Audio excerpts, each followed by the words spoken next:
ജനുവരി transfer window നാളെ അവസാനിക്കുമ്പോൾ ഏറ്റവും പുതിയതായി സംഭവിച്ച ചില ട്രാൻസ്ഫറുകൾ പരിശോധിക്കാം.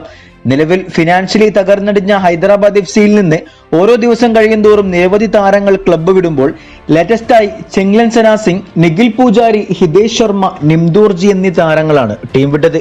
ഇതിൽ സന സിംഗ് ബംഗളൂരു എഫ്-സിയിലേക്കും, നിഖിൽ പൂജാരി മുംബൈ സിറ്റി എഫ്-സിയിലേക്കും, ഹിതേഷ് ശർമ്മ ഒഡീഷ എഫ്-സിയിലേക്കും, നിംദോർജി എഫ്-സി ഗോവയിലേക്കുമാണ് ശേഷം ജോയിൻ ചെയ്യുക. അതുപോലെ നിലവിലെ സീസണിൽ ഈസ്റ്റ് ബംഗാളിനായി മികച്ച കളി കാഴ്ചവെച്ച സ്പാനിഷ് താരം ബോർഹ ഹെരേര ഈ സീസൺ അവസാനിക്കുന്നതുവരെ എഫ്-സി ഗോവയിലേക്ക് ലോണിൽ പോയിട്ടുണ്ട്. കൂടാതെ മുംബൈ സിറ്റി എഫ്-സിയുടെ അവരുടെ വിദേശ താരങ്ങളായ ഗ്രെഗ് സ്റ്റിവാർഡിനു പിന്നാലെ മറ്റൊരു വിദേശ താരമായ നാസർ അൽ ഹയാത്തിയും ടീം വിട്ടിട്ടുണ്ട് എന്നാണ് റിപ്പോർട്ടുകൾ.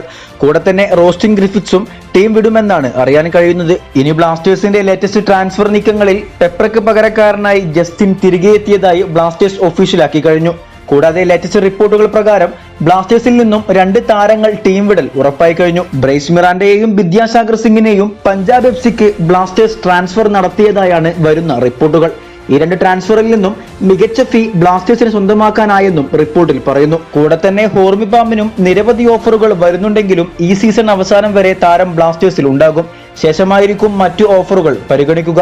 എന്തായാലും ബ്ലാസ്റ്റേഴ്സിൽ അവസരം കിട്ടാത്ത 2 താരങ്ങൾക്കും ബ്ലാസ്റ്റേഴ്സ് വിടുന്നത് തന്നെയായിരിക്കും നല്ലത്.